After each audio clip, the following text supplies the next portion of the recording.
Saudara yang terkasih dalam Tuhan, kembali lagi dalam renungan tekad, temukan kebenaran Allah yang dahsyat. Mari saudara-saudara kita bersatu di dalam doa. Bapa yang penuh kasih, kami bersyukur dan berterima kasih Tuhan, karena Engkau selalu membuka tangan-Mu bagi setiap anak-Mu yang datang mencari-Mu. Hari ini kami datang bukan karena kami kuat, tetapi karena kami tahu kami membutuhkan-Mu. Kami ingin memulai saat teduh ini dengan menyerahkan segala isi hati kami, segala lelah kami, dan segala pergumulan yang sedang kami pikul. Ajar kami untuk diam dan peka akan suara-Mu Tuhan di tengah banyaknya suara dunia. Lembutkan hati kami agar kami tidak hanya membaca dan mendengarkan firman-Mu, tetapi juga hidup di dalamnya. Pulihkan bagian-bagian dalam diri kami yang letih, dan gantikan segala kekacauan dengan damai sejahtera dari surga. Biarlah perjumpaan ini mengubah hati kami sedikit demi sedikit menjadi serupa dengan-Mu. Di dalam nama Tuhan Yesus kami berdoa. Amin. Renungan pada pagi hari ini terambil di dalam Keluaran 1, ayatnya yang pertama hingga ayat yang ke-10. Demikian bunyi firman Tuhan. Kemudian bangkitlah seorang raja baru memerintah tanah Mesir yang tidak mengenal Yusuf. Berkatalah raja itu kepada rakyatnya, bangsa Israel itu sangat banyak dan lebih besar jumlahnya daripada kita.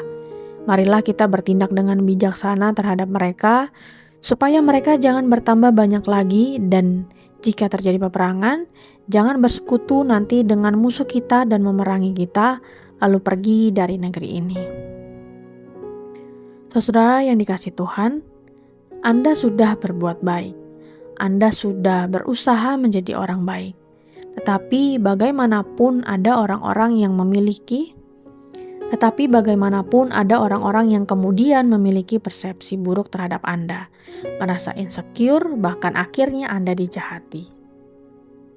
Kita sering bertanya-tanya kepada Tuhan, mengapa hal ini bisa terjadi? Di manakah keadilan Tuhan?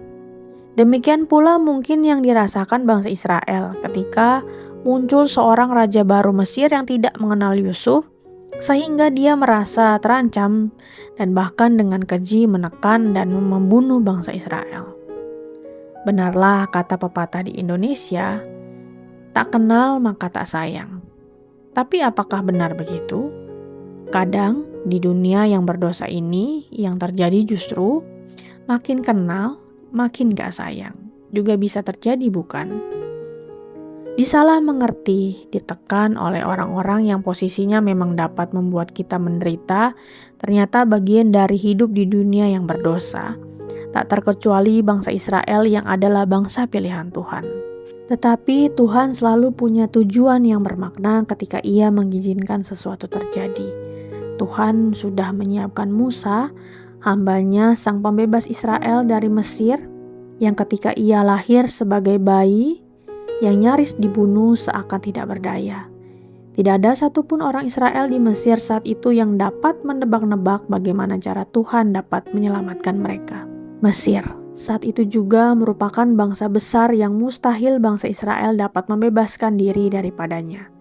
Saudara-saudara, kita seringkali juga di posisi yang sama dengan bangsa Israel. Kita tidak dapat menebak-nebak bagaimana cara Tuhan menyelamatkan kita.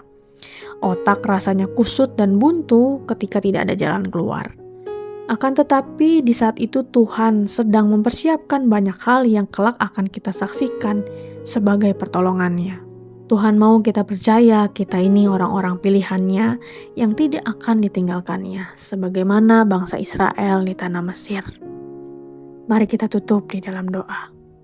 Tuhan yang setia, terima kasih untuk firman-Mu hari ini, yang mengingatkan kami bahwa sekalipun kami pernah disalah mengerti, kami ditekan dan diperlakukan tidak adil, bahkan merasa sendirian, Engkau tidak pernah meninggalkan kami. Saat hati kami bertanya, mengapa ini terjadi? Dan saat jalan di depan terasa gelap seperti buntu, Tuhan tolong kami untuk tetap percaya bahwa Engkau sedang bekerja dalam diam. Ajarlah kami Tuhan untuk tidak hidup di dalam ketakutan, tidak hidup di dalam kepahitan ataupun putus asa, Tetapi kami boleh tetap berpegang pada janji-Mu bahwa setiap musim kehidupan kami ada di dalam tangan-Mu yang penuh kasih dan penuh rencana damai sejahtera. Tuhan, kuatkan iman kami seperti Engkau memelihara bangsa Israel, dan mampukan kami untuk tetap teguh sekalipun kami belum melihat jalan keluar. Tuhan, ketika kami tidak mengerti cara-Mu, berikan kami hati yang percaya. Ketika kami lemah, jadilah kekuatan bagi kami. Dan ketika kami merasa tidak berdaya, ingatkan kami bahwa pertolongan-Mu tidak pernah terlambat. Biarlah melalui setiap tekanan dan kesulitan hidup kami justru dibentuk untuk semakin mengenal-Mu dan menyaksikan karya keselamatan-Mu yang ajaib. Di dalam nama Tuhan Yesus Kristus kami berdoa dan mengucap syukur. Amin. Saudara yang terkasih, jika saudara memiliki pokok-pokok doa yang dapat dibagikan kepada kami untuk kami doakan, saudara-saudara bisa mengisi pada link deskripsi dari tayangan ini atau men-scan barcode yang ada di tayangan ini. Kami akan mendukung di dalam doa untuk setiap pokok-pokok doa yang ada. Dan jika saudara-saudara diberkati melalui kebenaran firman Tuhan hari ini, silahkan bisa dibagikan tayangan ini kepada siapapun yang saudara rindu untuk mendengarkannya. Selamat melakukan firman Tuhan yang dahsyat. Tuhan Yesus memberkati. Tuhan Yesus